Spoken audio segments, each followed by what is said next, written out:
Now, Israel's military has confirmed the death of an Israeli man held hostage in Gaza. His body was held in Gaza since October 7th last year, and the government did not say how it learned of the death. Now, 49-year-old Dror Or lived in Be'eri Kibbutz. It is one of the communities hardest hit in the October 7th Hamas attack on Israel last year, and his wife Yonat was killed in the initial assault, while two of their three children, Noam and Alma, were abducted and then freed in November as part of a ceasefire deal between Israel and Hamas.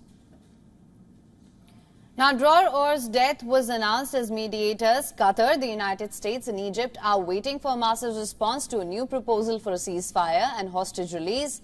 Meanwhile, Hamas said that it will send a delegation to Cairo as soon as possible to keep working on ceasefire talks in response to Egypt's latest proposal.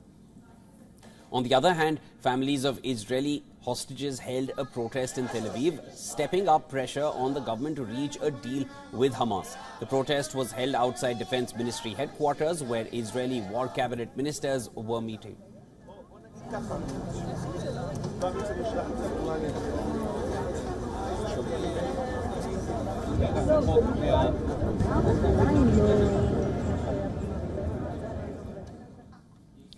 Benjamin Netanyahu was convening his war cabinet to discuss a possible deal and a long-threatened ground offensive into the southern Gaza city of Rafah. Israel says that is where Hamas is still operating.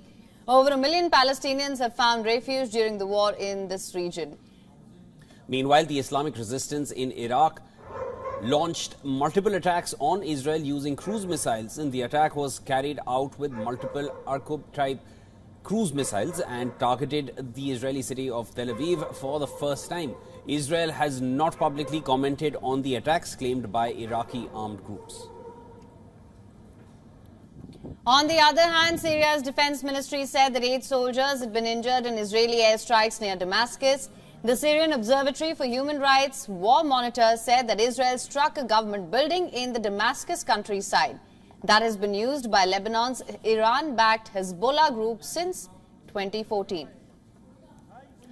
Turkey said it is suspending all trade with Israel, and that is until it allows aid to enter Gaza unhindered during its offensive against Hamas militants in the territory. This comes as a shipment from Jordan was attacked by Israel and subsequently diverted by Hamas.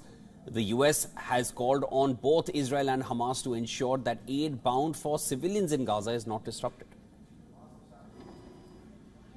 The convoys from the Jordan military that brought the aid in unloaded the aid inside Gaza. It was then picked up by a humanitarian implementer for distribution inside Gaza, and that aid was intercepted and diverted by Hamas on the ground in Gaza. These attacks on aid shipments are unacceptable, and that Israel ought to take steps to prevent them, and it ought to take steps to hold people accountable for them.